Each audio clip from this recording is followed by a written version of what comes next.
கிறிஸ்துவில் பிரியமானவர்களே, இன்றைய தவக்கால சிந்தனையிலும்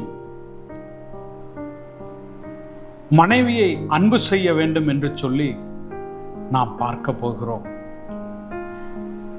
திருவிவிலியத்தில் எபேசியருக்கு எழுதின நூலிலே 5வது அதிகாரம் 25வது இறை வார்த்தை இவ்வாறு கூறுகிறது: திருமணமான ஆண்களே, கிறிஸ்து திருச்சபை மீது அன்பு செலுத்தியது போல நீங்களும் உங்கள் மனைவியரிடம் அன்பு செலுத்துங்கள். ஏனெனில் கிறிஸ்து திருச்சபை மீது அன்பு செலுத்தி அதற்காக தம்மையே ஒப்புவித்தார் என்று சொல்லி இந்த இறை வார்த்தை கூறுகிறது.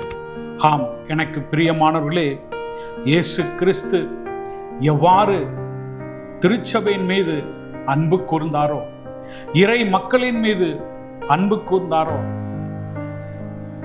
எல்லா மக்களுக்காகவும் தன்னை இந்த உலகத்திற்கு அர்ப்பணித்து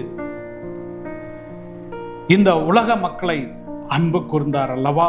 அதே போல நாமும் கூட நம்முடைய மனைவியை அன்பு செய்ய வேண்டும் என்று சொல்லித்தான் இந்த இறை வார்த்தை நமக்கு கூறுகிறது.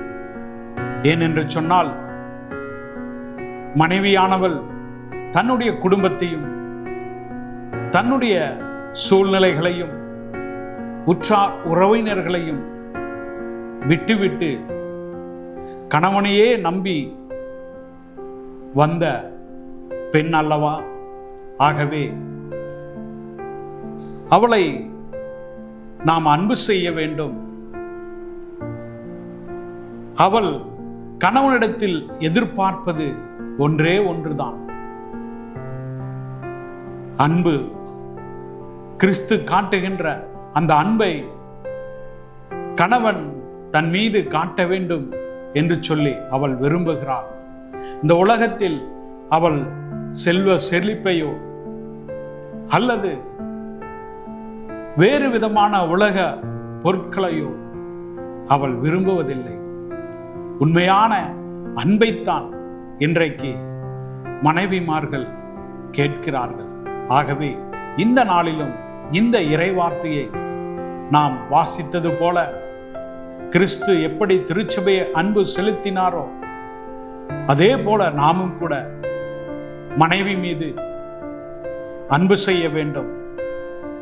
அவளை நாம் நேசிக்க வேண்டும். அவளோடு நேரம் செலவிட வேண்டும். அவளை மதித்து நம்முடைய குடும்பத்தில் ஒரு நபராக ஏற்று இந்த நாளிலும் வாழ முயற்சி எடுப்போம். ஆமென்.